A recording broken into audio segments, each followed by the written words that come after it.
For the last month, I've been watching video after video after video come out on YouTube talking about the TNFlyGirl crash. And people who have no idea what they're talking about, never flown an airplane before, that are speculating about what actually happened. And today, I'm gonna make a video on my take after 20 years of flying for the military, being a test pilot, being on many accident investigations myself, give you my take on what happened and frankly, what I think we should be doing in response as an aviation community. There have been so many people on YouTube that have been talking about what they think happened, and so many people in the comments that have just been bashing the pilot and her experience and her lack of situational awareness and the fact that she probably shouldn't have been flying anyway. All of these horrible things that people are saying about her. And for the last month, I've just watched this unfold quietly at my house watching these videos. And today I'm getting ready to go fly myself to South Carolina, and I just wanted to take a minute and give my thoughts because frankly, I'm tired of it. So 20 years of flying for the military. I've been on 2 accident investigations where I had to investigate what happened with a group of other military officers to try to figure out what happened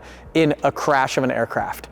I have retired, I was a Navy test pilot. I have seen a lot of this stuff. I've read many, many accident investigations inside the military. This is near and dear to my heart. Like, I have lived this for 20 years. This is not me in front of some computer reading a report and giving you what I think happened. And I'm not gonna tell you on this video exactly what happened. However, what I'm gonna do is I'm gonna show you exactly how this is gonna unfold over the next 6 to 12 months and show you how to follow along and get the real, actual data and information to make our own decision and let the professionals do their work. On December 7th, Jenny Blaylock, who was TNFlyGirl on YouTube and Instagram and some other social media platforms, took off out of Knoxville, Tennessee, flying down to Benton, Arkansas, and she was with her dad, James. She was about my age, middle 40s. Her dad was a little older in his 70s, and she had been making YouTube videos for the past few years and posting them online. There had been a history that's been called out all over social media lately about her potential lack of situational awareness, which situational awareness is effectively how perception mirrors reality. It is the #1 thing that can go wrong in an aircraft, to make a mistake, and potentially a hazardous mistake that can be dangerous. During this flight, there was some erratic altitude deviations, there were some heading deviations. Air traffic control at a few points called that she was off course, and she said that she was correcting. There was a whole bunch of things that had happened that I've seen people post on YouTube and say that they think that's likely the potential reason for the accident. What happened at around 11 a.m.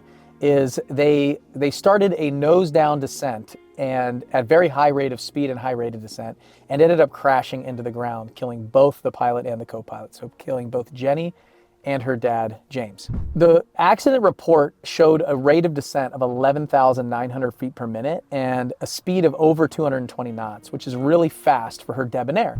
She was flying a Bonanza debonair, which in fact was very similar to what I flew before I flew the TBM.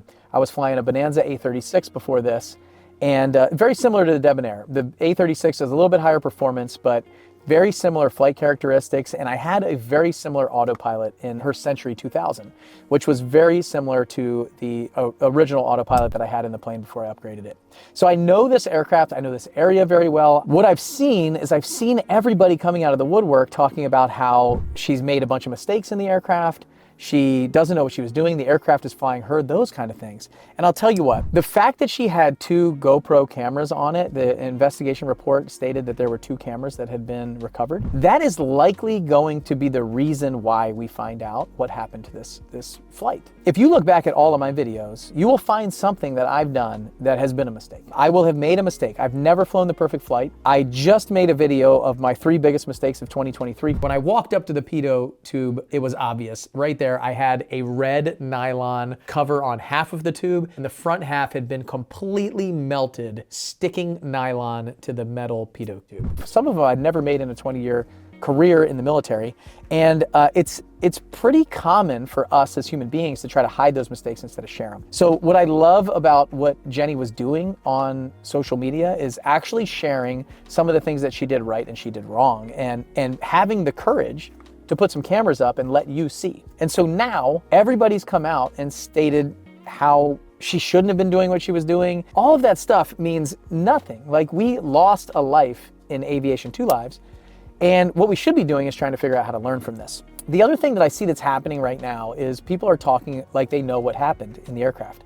They don't. I don't. Even the NTSB likely doesn't know. The NTSB is the National Transportation and Safety Board. And what they do is they are the ones who will investigate an accident like this. They fly down, they go on scene, they pull all the wreckage, and they write reports. This is going to take 6 months to a year before we actually find out what happened from them. The preliminary report that they put out just a few weeks ago at the end of December was 4 pages long and really only 3 pages of writing. What it did was it pointed out a few things that, in my experience, are important to note and is what is driving a lot of people to make these claims of what they think happened in the aircraft. One of them was the altitude deviations. So the fact that she was going up 2,000 feet, going down 2,000 feet, speed is increasing and decreasing based on that, which is a lot of pitch changes for altitude changes. So if you pitch the nose up to climb, you're going to get slower. And that's what we were seeing on the reports.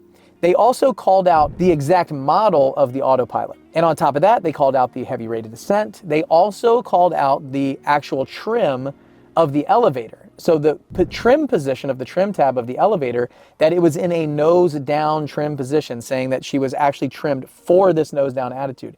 And what can happen a lot of time is you can get so nose down at such high rates of speed and high rates of descent that it's actually a challenge to pull the nose back up to get back to level flight. What they're doing is they're putting this information in there as basically an idea of what might come later. So in reading all of that, it's giving us a little bit of a path to potentially the autopilot was a cause of concern, the experience on the autopilot, the way that the aircraft was trimmed, and things like that to be potential causal of accident. However, we have no idea.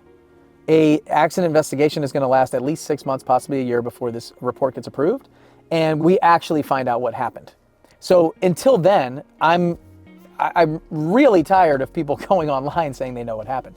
We really have to let the process work. What they're going to do is they're going to gather a bunch of information. They're going to actually interview family, friends. They're going to find out how much sleep she had. They're going to find out what she ate. They're going to look at her logbook. They're going to interview previous flight instructors. They're going to make sure that she was current on her ratings. Her check ride was current. Her medical is current. Things like that, and get all of this information. I've been involved in many of these investigations, and one of them took over 6 months for us to accomplish and get to causal factors. And even after that, all of those causal factors get reviewed and approved by other people inside the agency. And there's time for them to rebut that and argue that.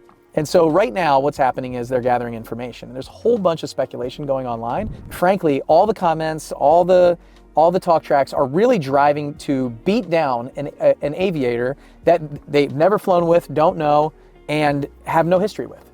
So as far as I'm concerned, from where I sit right here and fly, many, many times a year and have flown for 20 years, unless I know somebody, flew with somebody, have been evaluating someone, I don't know. I went back and watched the videos that I could watch. There were some situational awareness mistakes, but that's common in aviation and getting better. What I love is that she turned the camera on.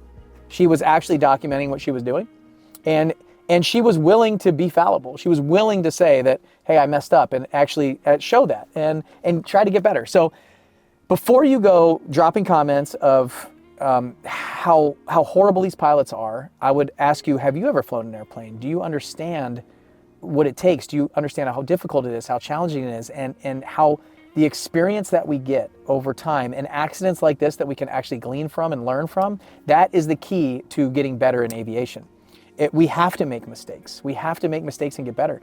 And it's really about making the small mistakes or making the mistake with somebody who's more experienced than you and consistently getting better. So what I want to encourage the aviation community to do right now is to band together actually to support this family.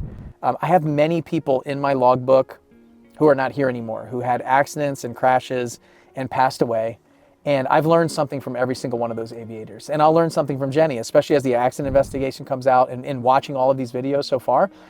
I've learned that after making videos for the last year inside my airplane, it's okay to make a mistake. It's okay to turn it on. It's okay to let people in, and we got to have some thick skin. So if you're a content creator, if you're making videos, if you're into aviation, if you're a pilot, if you're flying, if you want to become a pilot, what can you learn from this? Instead of throwing rocks, start saying, hey, Maybe I need to learn more about my instrument and my equipment on the ground. I need to learn when I fly a new aircraft. I need to take my time. I need to not get ahead of my skis when I start flying. I want to go slow and start easing into some of the things that I'm doing. I want to fly with somebody more experienced. I want to take another class. I want to learn some things. And that's what I would say to you. Take the time to get to know your equipment, because it can be dangerous. This is the kind of stuff that can kill us. To Jenny's family and friends and people who knew her and flew with her, like, I'm with you. Like, I'm sorry. It's a horrible thing that happens, but in aviation, we will learn from this. It will make things better. Might be some new regulations that come out. There might be some new I encourage you to read these NTSB reports. I encourage you to watch these educational videos. I encourage you to be able to share the things that you messed up and made a mistake from, because other people can learn from it. So I'm going to continue to do that. I just encourage the people that are online, the content creators, to leave it to the NTSB. Like, let them make the decision. And then when you get the reports, talk through the reports about what they are saying. So that report that we got, that preliminary investigation report that's 4 pages long, is giving us some breadcrumbs to what they could potentially be pointing to in the future. But there's no cause of a death in there. There's no blame. There's no causal factors. There's nothing in there. It's just basic information in a preliminary report to say this that they will point to in the future. And so in the next 6 months, I'll make another video where I actually go through the investigation report on this and I tell you what it means. And I'll tell you the human factors, what you can learn from it, any experience that I've had in the past.